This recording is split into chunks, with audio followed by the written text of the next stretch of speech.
Finally 2024 টি-20 বিশ্বকাপের জন্য ভারতের চূড়ান্ত দল ঘোষিত হলো আজ এবং সেখানে 15 জনের চূড়ান্ত স্কোয়াড ঘোষণা হলো এবং 4 জনের একটা রিজার্ভ স্কোয়াড ঘোষণা করলো বিসিসিআই এবং সেখানেই রয়েছে একের পর এক চমক। সব থেকে বড় চমক, ভারতের জার্সি গায়ে অসাধারণ পারফরমেন্সের পরেও ব্রাত্য রইলেন রিঙ্কু সিং।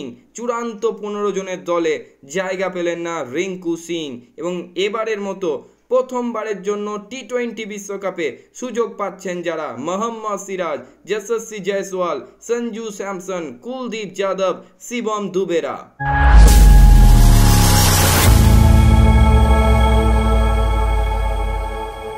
অভিনব স্টাইলে নিজেদের সোশ্যাল মিডিয়া হ্যান্ডেলে কিন্তু বিসিসিআই আজ ভারতের স্কোয়াড টি-20 বিশ্বকাপের জন্য ঘোষণা করেছে এবং সেখানেই রয়েছে একের পর এক চমক।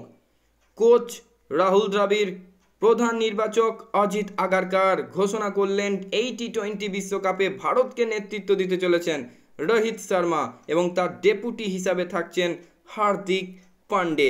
এই সহ অধিনায়ক কিন্তু সকলে চমকের অপেক্ষায় ছিল এবং ভারতের টি-20 স্কোয়াডটা ঠিক এরকম: Yashasvi Jaiswal, Rohit Sharma, Virat Kohli, Surya Kumar Yadav, Shivam Dube, Rishabh Pant, Sanju Samson, wicket keeper batsman Hardik Pandya, Ravindra Jadeja, Axar Patel, Yuzvendra Chahal, Kuldeep Yadav, Arshdeep Singh, Mohammad Siraj এবং জসপ্রীত বুমরা। এটা হচ্ছে মূল 15 জনের স্কোয়াড এবং তার সাথে সাথে 4 জনের রিজার্ভ স্কোয়াড এবং যে 4 জনের রিজার্ভ স্কোয়াড রয়েছে তার মধ্যে রয়েছেন অবশ্যই শুভমান গিল, রিঙ্কু সিং, খলিল আহমেদ এবং আফেজ খান। অবশ্যই এদের মধ্যে অন্তত রিঙ্কু সিংকে 15 জনের মূল স্কোয়াডে দেখার অপেক্ষায় কিন্তু ছিল অনেক ক্রিকেট ভক্ত।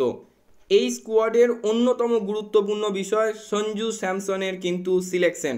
অবশ্যই সঞ্জু স্যামসনকে কিন্তু অনেকেই এই টি-20 স্কোয়াডের দলে চেয়েছিলেন এবং অবশেষে সঞ্জু স্যামসন কিন্তু নিজের জায়গা কিন্তু পাকা করে ফেললেন টি-20 বিশ্বকাপের দলে এবং অন্যদিকে দীর্ঘদিন বাদে ভারতীয় দলে কামব্যাক করলেন যুজবেন্দ্র চাহাল, আইপিএলের সর্বোচ্চ উইকেট শিকারী যুজবেন্দ্র চাহাল। তবে সবাইকে অবাক করেছে যে সিলেকশনটা, অবশ্যই শিবম দুবের সিলেকশন নো ডাউট খুব ভালো সিলেকশন, তবে রিঙ্কু সিংয়ের মূল 15 জনের দলে জায়গা না হওয়াটা কিন্তু সকলকে অবাক করেছে। কেন? কারণ এই রিঙ্কু সিং কোনো ফ্র্যাঞ্চাইজি দলের হয়ে নয়, ভারতের জার্সি গায়ে লাগাতার ভালো পারফরমেন্স করেছে। এখন অবধি 15টা ম্যাচে টিম ইন্ডিয়ার হয়ে 356 run, 89 average, 69 high score, 2 50+ score, 176 strike rate. এই ছেলেটার আর কি করার ছিল এই টি-20 মূল স্কোয়াডে জায়গা পাওয়ার জন্য? সত্যি রিঙ্কু সিংয়ের জন্য আজ খুবই খারাপ লাগছে, নিজের সর্বোচ্চ দিয়ে চেষ্টা করেও টি-20 বিশ্বকাপের মূল স্কোয়াডে জায়গা পেলেন না। তবে হতাশ হয়েও না রিঙ্কু সিং, খুব দ্রুত তোমার সেই সুযোগ আসবে। তাহলে এখনও অবধি ইন্ডিয়ার টপ 4 রোহিত শর্মা, যশস্বী জয়সওয়াল, বিরাট কোহলি এবং সূর্যা কুমার যাদব এবং ভারতের এখনও অবধি যা খবর ফার্স্ট চয়েস উইকেট কিপার কিন্তু সঞ্জু স্যামসন এবং ভারতের পেস বিভাগের দায়িত্ব সামলাতে চলেছেন জসপ্রীত বুমরা, মোহাম্মদ সিরাজ এবং অর্শদীপ সিং।